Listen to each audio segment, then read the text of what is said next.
Osez entreprendre. Osez entreprendre, votre émission dédiée à l'entrepreneuriat. Vous êtes entrepreneur, futur entrepreneur, quel que soit votre secteur d'activité, Osez entreprendre donne la parole aux porteurs de projets pour qu'ils franchissent le pas, mais également aux chefs d'entreprise pour qu'ils fassent bénéficier de leur expérience. Car l'accompagnement, c'est la garantie de réussite des pépites de demain. Et si Mimi vous accompagne sur le long de l'entrepreneuriat, tous les samedis à partir de 11h GMT sur la fréquence 95.5 Nana FM, la plus belle dame de Lomé. Bonjour à tous, bonjour à vous mes chers auditeurs et merci d'être au rendez-vous des entrepreneurs. Osez entreprendre décortique les mécanismes de création entrepreneuriale et donne la parole à ces chefs d'entreprise pour qu'ils partagent avec nous leur expertise, leur expérience, ainsi motiver ceux qui se cherchent encore. Donc si vous êtes entrepreneur ou vous cherchez encore, vous êtes sur la bonne fréquence, Nana FM, la plus belle dame de Lomé. Aujourd'hui, j'ai le plaisir d'avoir avec moi sur ce plateau Madame Rose Semero Sokbo. Elle dirige P&RH Services, un cabinet de conseil et assistance en gestion des ressources humaines. Donc son cabinet s'adresse aux entreprises qui optent pour l'externalisation de toute une partie de gestion de leur personnel et aussi aux particuliers qui ont besoin d'un accompagnement. Donc on revient juste après le jingle de notre invitée de la semaine dernière, Madame Sai. Bonjour, je suis Sai Sati, ingénieure en électronique. Je suis la créatrice de l'application Tranquille. Si vous voulez tout savoir de l'entrepreneuriat, ce qu'il faut faire et ce qu'il ne faut surtout pas faire, eh bien, je vous invite à écouter l'émission Osez entreprendre avec Essie Mimi tous les samedis à 11h sur Nana FM. Osez entreprendre.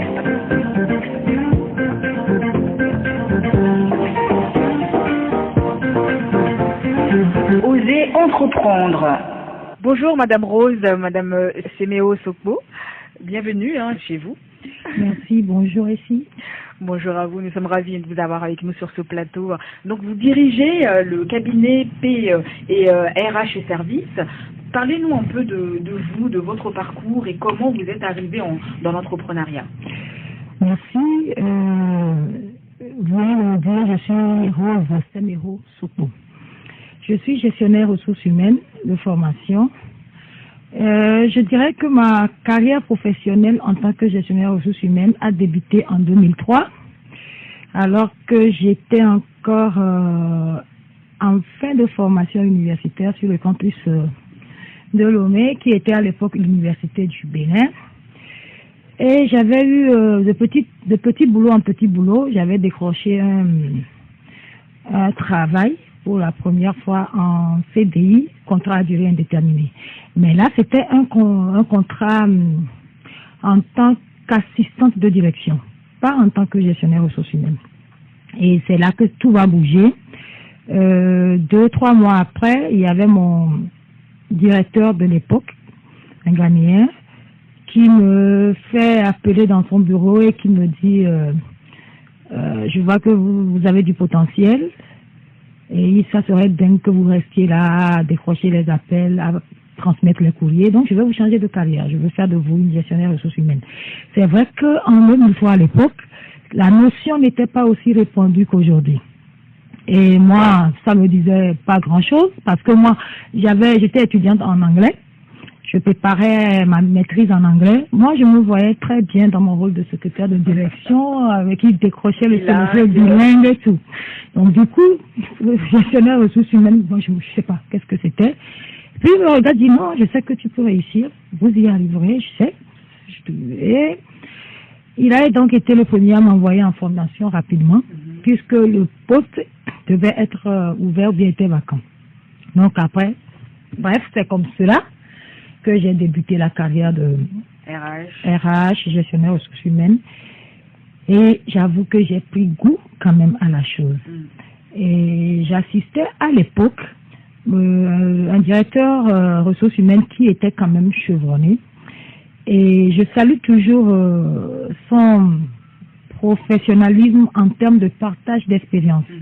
Il n'a pas été du tout avare. Il a transmis aussi bien son carnet d'adresses et tout.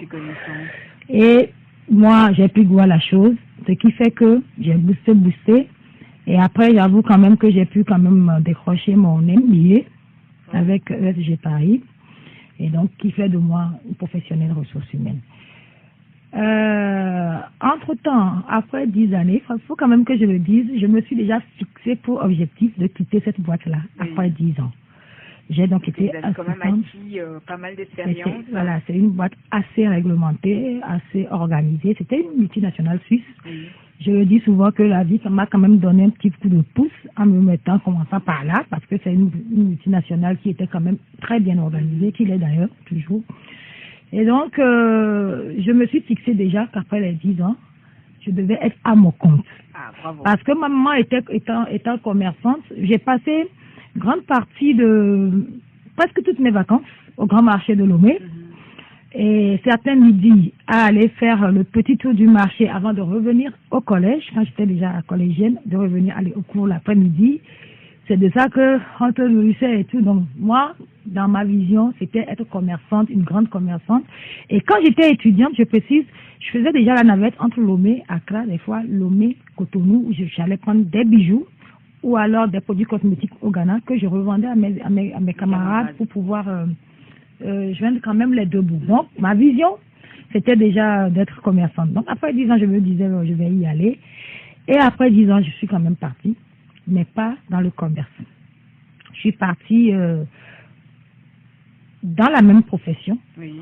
Et c'était avec le groupe Eiffage, sur le groupe français Eiffage sur le 3e quai de Lomé. Donc j'ai dû démissionner de ce poste-là. Mais l'enjeu, le défi, c'est que je démissionnais d'un contrat CDI, donc un contrat à durée indéterminée, pour un CDD de 18 mois, un contrat à durée déterminée. Donc après les 18 mois, a priori, il n'y avait plus de visibilité, quoi. Mais il fallait tenter le coup. Je voulais y aller, je voulais me jeter à l'eau. Ça a été difficile de prendre la décision. Mais dans la vie, je dis souvent, tout se joue en un clic. C'est ça. Ça peut être en bien, comme ça peut être en mal. Mais on ne sait jamais d'avance. C'est ça. Donc, et justement, pourquoi vous êtes resté dans ce secteur RH Vous auriez pu faire autre chose. Ma première vision n'était pas les RH. Moi, je l'ai dit, j'étais bien dans mon poste, dans mon rôle. Je me voyais bien dans le rôle de secrétaire de direction qui faisait son bilingue et tout. Et ça a été dévié. Je découvrais un monde nouveau et c'est vrai que quand j'ai suivi la formation, toute première formation en ressources humaines, ça a changé, ça a tout bouleversé.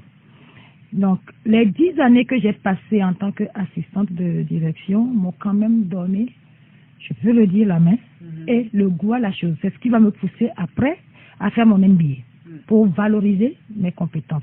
Parce que j'avoue que j'ai acquis quand même le maximum de package là-bas. Maintenant, le domaine RH, ce qu'il faut préciser, c'est que les RH ne sont pas, comme on le voit, comme dans le temps, gérer des papiers, gérer les contrats et tout. Aujourd'hui, les ressources humaines, c'est toute une science. Le recrutement, avec des compartiments. Dans mon premier rôle, j'ai acquis mes compétences en tant qu'assistante de direction, comment organiser, les déploiements dirigés et tout, voilà. Mais il y avait d'autres facettes de la fonction. Et là, je quittais parce que là où j'allais, c'était carrément une autre dimension. Et j'ai été recrutée là en qualité de gestionnaire de paye, qui fait partie de la fonction RH. Et c'était l'enjeu, c'était ce que je voulais découvrir à nouveau, qui était différent de ce que j'ai fait pendant 10 ans. Complètement. Voilà. Et justement, quand vous avez décidé à vous installer en tant que chef d'entreprise, est-ce que vous avez rencontré des difficultés dans la création de votre entreprise ici à Lomé? Des difficultés, je dirais, tout est parti de la fin de contrat CDD. Oui. Puisque c'était un contrat de 18 mois, qu'est-ce qu'il faut faire après? J'avoue que à Eiffage, je suis tombée sur des patrons, c'est pas pour faire insulte ou quoi, mais qui avaient une lueur, un peu plus de lueur, parce que ils ont été les premiers à me dire, mais Rose, tu as de la compétence, qu'est-ce que tu restes là à attendre derrière un bureau? Ils valorisaient, quoi. Tu peux voler de tes propres ailes. Pourquoi tu attends qu'on te paye à la fin du mois? Tu es bien, mais vas-y, lance-toi. À l'époque, ça ne me venait pas à l'idée. C'est la peur? Bon, on se dit, vous savez quoi, le problème, c'est que quand vous êtes habitué au salaire, c'est ça le problème. On a peur du lendemain. Ah, si je laissais tomber le boulot. Ah, je gagne 300 000 francs par mois. Avec ça, je paye mon loyer et tout. C'est ça, c'est cette crainte du lendemain là qui empêche de se jeter à l'eau. On se dit qu'on est assuré, mais ce qu'on oublie, c'est qu'un contrat de travail, ça peut vite sauter. C'est un contrat, on peut le rompre à tout moment. Et donc, eux, ils m'ont poussé. Et comme les 18 mois approchaient, qu'il n'y avait plus de visibilité et tout, les 18 mois sont arrivés à terme et on a commencé par faire des contrats de 1 mois. Et c'est là que j'ai dit non. Je ne vais pas continuer comme ça. Et je me suis jetée à l'eau. J'ai fait les démarches administratives. Oui. Mais la petite précision, c'est qu'à l'époque, je n'avais qu'un ordinateur. Et mon premier contrat, tenez-vous bien, a été mon employeur. Qu'est-ce qui s'est passé? J'ai dit, bon, moi, je vais arrêter avec vous. Je savais qu'ils avaient besoin de moi. Oui. Parce que ils n'avaient confiance qu'en moi pour le traitement de la paie. Et j'ai dit, mais je vais arrêter, mais je peux continuer avec vous, plus sous la casquette de salarié, en tant que prestataire. Mais en tant que prestataire. Donc, à la fin du mois, je vous fais une facture. Et j'ai eu la chance que ça a été accordé. Oui. Donc, mon employeur a été mon premier client. Donc, j'ai pas eu, en fait, à chercher le premier client. Et ce premier client, pour une première fois, pour un bébé, je disais que c'est un bébé qui était né avec des dents, parce que Eiffage, c'est un grand groupe. Oui. Et quand tu mets quand même l'attestation de Eiffage dentaire, ça fait du poids. Et le reste, ça vient tout seul. Voilà, donc ça a commencé comme ça. Non, ça vient pas tout seul quand même, parce que le marché est déjà serré. Les gens, ils ont confiance, parce qu'ils se disent que vous avez quand même un gros poisson qui est là, donc ils ont confiance en vous, donc ils viendront aussi facilement. Donc, j'étais toujours à Eiffage, j'occupais mon bureau, oui, mais plus le poste. Donc, à la fin du mois, contrairement aux autres salariés, je déposais quand même une facture.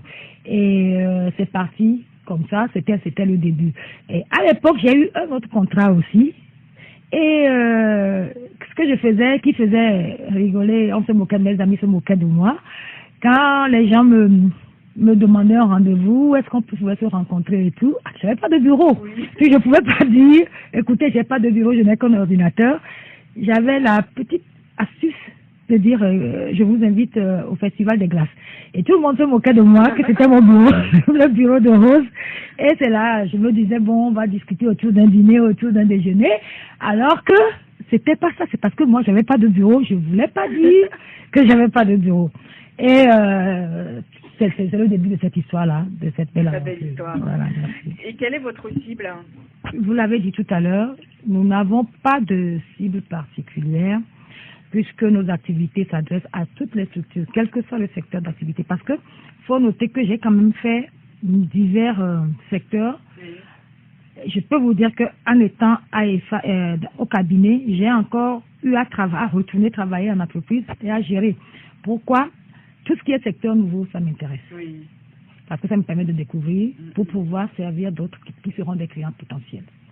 Donc, j'ai fait divers secteurs d'activité. Non, nous accompagnons toutes les entreprises, quel que soit le secteur d'activité, quelle que soit la taille.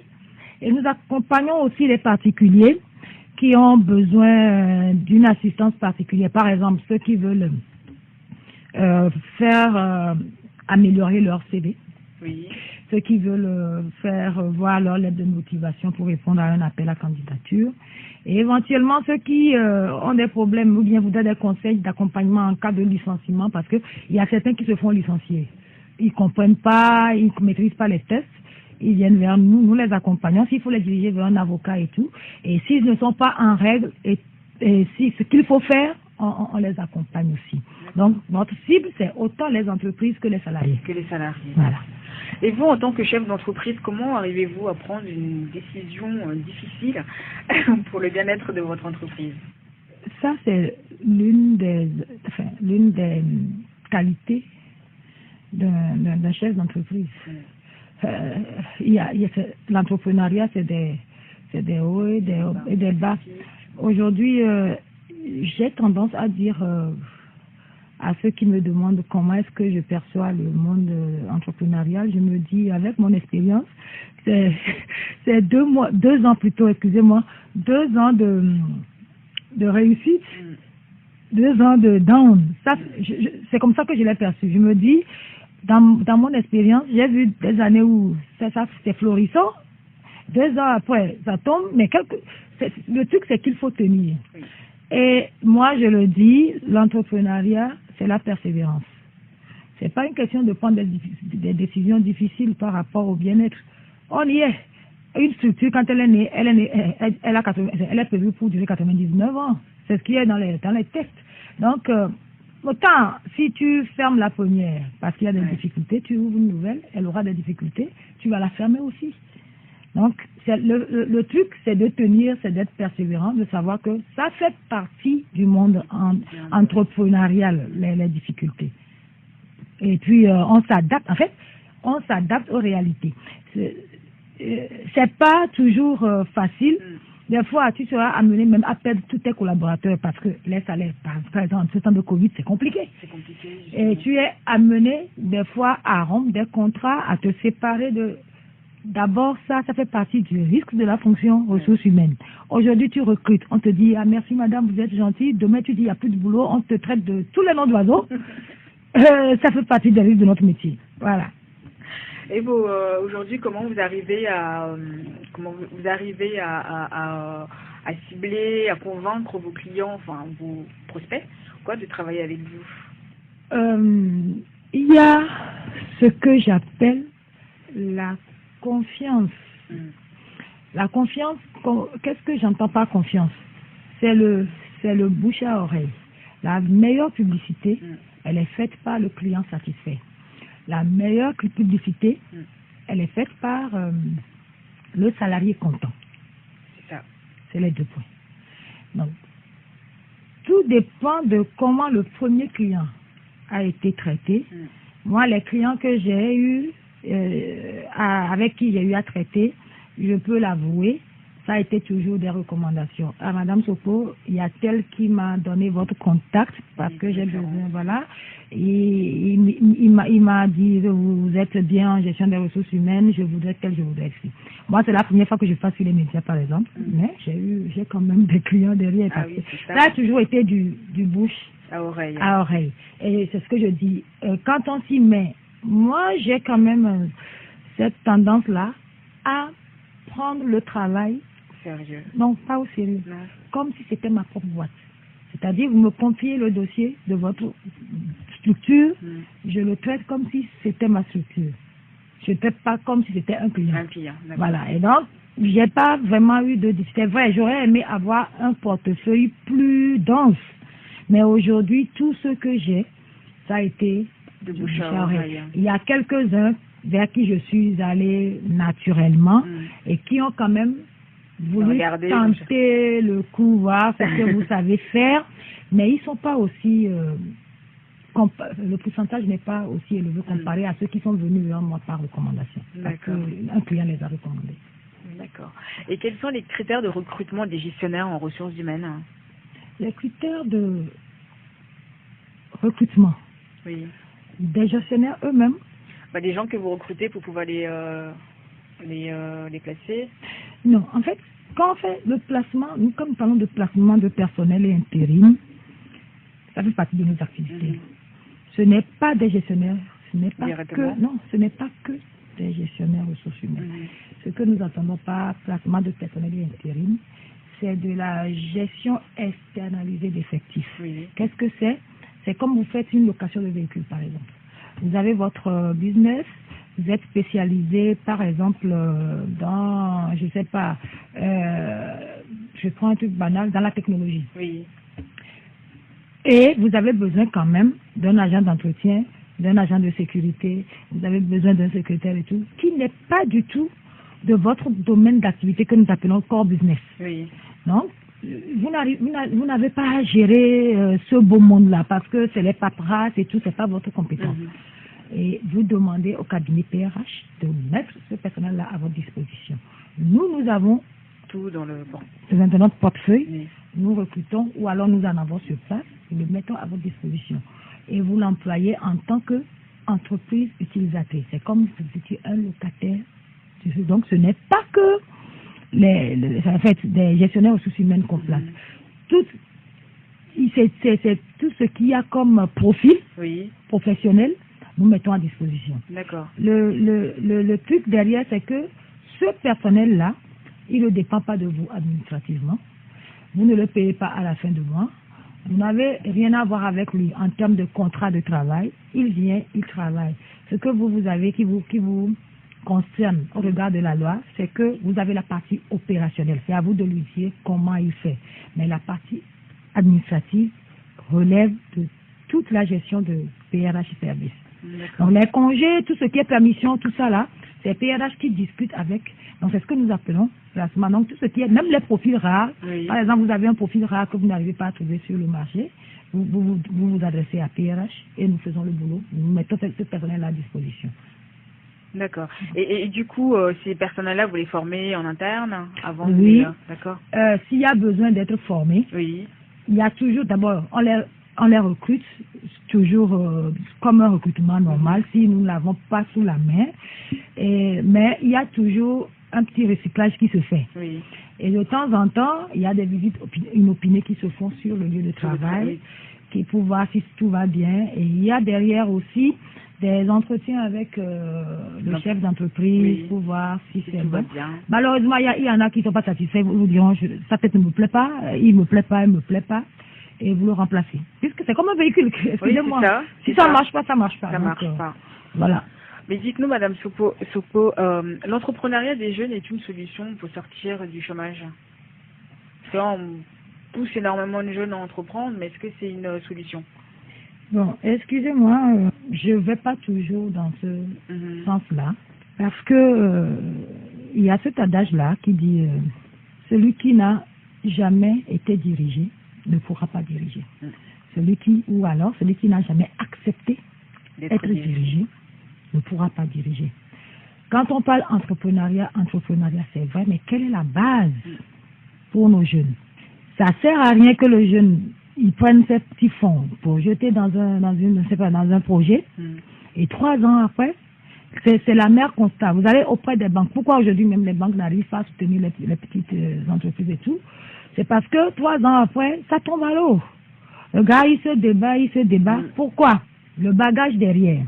On pousse nos jeunes à entreprendre. Là, je l'ai dit tout à l'heure, moi, j'ai quand même un parcours. Un bagage derrière. Oui, il y a une expérience qui permet de diriger aujourd'hui. C'est vrai, il y a des exceptions à toute chose. Il y a aussi de petits miracles. Chacun a son... chance, comme je l'ai dit, j'avais eu ma petite chance avec cette structure qui est ma petite. Et puis vous vous êtes donné aussi à fond pour... Voilà. Maintenant, ça... Moi, je le disais encore dernièrement, le risque que nous avons aujourd'hui, pourquoi on se dit il y a manque de... Il y a le niveau qui a baissé, les gens ne sont pas compétents à leur poste, mais parce que tout le monde sort de l'école, il veut être patron. Patron, c'est ça. Mais il y a un parcours à suivre. On ne naît pas patron, on devient patron. C'est ça. Et ça part de quelque part. Il faut voir les gens faire pour acquérir. C'est en forgeant qu'on devient forgeron. Tu vois, nos jeunes, par exemple, je prends la gestion des ressources humaines. Aujourd'hui, il y a un manque de technicité accrue. Pas parce que les écoles ne forment pas, non. Les écoles, le programme qu'on leur a donné, ils tiennent dedans, parce que c'est la théorie. Et déjà, l'année scolaire, telle que c'est programmé, ne permet pas d'aller à fond. Moi, je ne doite pas les écoles. Puis les gens disent souvent, oui, les écoles ne forment pas. Non, non. C'est un programme qui est donné. Et c'est pour ça que nous, au niveau de notre cabinet, nous accompagnons avec la pratique. Ce n'est pas parce que les écoles ne forment pas. Mais aujourd'hui, nos jeunes, ils ne veulent pas rester là à être stagiaires. Ils veulent pas. C'est tout comme dans le monde manuel. Ils veulent pas. Quand ils vont pour les apprentissages, à l'époque, on avait 3 années pour suivre le patron. Et c'était les étapes. Tu étais junior, tu deviens senior, après voilà. Aujourd'hui, ils vont, ils disent, je vais faire juste 1 an. La patronne dit, ok, après 1 an. Mais qu'est-ce qu'il a maîtrisé? en une année? Pas grand Non, chose. pas grand-chose. C'est le même problème. Les stages sont rares aujourd'hui. Mais quand nos jeunes sortent de l'école, ils veulent devenir manager ressources humaines, mais on ne devient pas manager ressources humaines. Il y a plusieurs étapes. C'est ça. Voilà. Donc, l'entrepreneuriat des jeunes, c'est une solution, mais moi, je trouve, c'est peut-être une solution, mais je trouve qu'il y a encore du boulot. Il faut repenser cette solution-là pour qu'elle s'adapte le mieux à notre contexte et que ça puisse porter les résultats escomptés. C'est ça. Merci. Et quel message avez-vous pour ces futurs entrepreneurs ou ceux qui n'osent pas tenter l'aventure d'entrepreneuriat? Je l'ai dit tout à l'heure. Il faut être sûr d'abord, si j'ai un message, il faut être sûr d'avoir le bagage nécessaire. Il ne faut pas être sûr d'avoir les moyens, non. Vous avez beau avoir les moyens, si vous n'avez pas le tact pour gérer, ça va couler. Si vous n'êtes pas un bon manager, ça va couler. Et c'est pas les grandes entreprises, les multinationales, dès qu'on amène un manager qui n'est pas bien, ça tombe à l'eau. Ça passe comme ça, c'est pas. Mais non, quand vous avez le bagage nécessaire pour gérer, il faut avoir la persévérance. Il faut savoir que c'est pas toujours rose. Et quand c'est rose, il faut prévoir les années qui vont venir où ça sera sombre, pour pouvoir au moins tenir avec les charges fixes. C'est ça. Il y a le loyer, il y a le personnel, il y a l'électricité, il y a votre déplacement.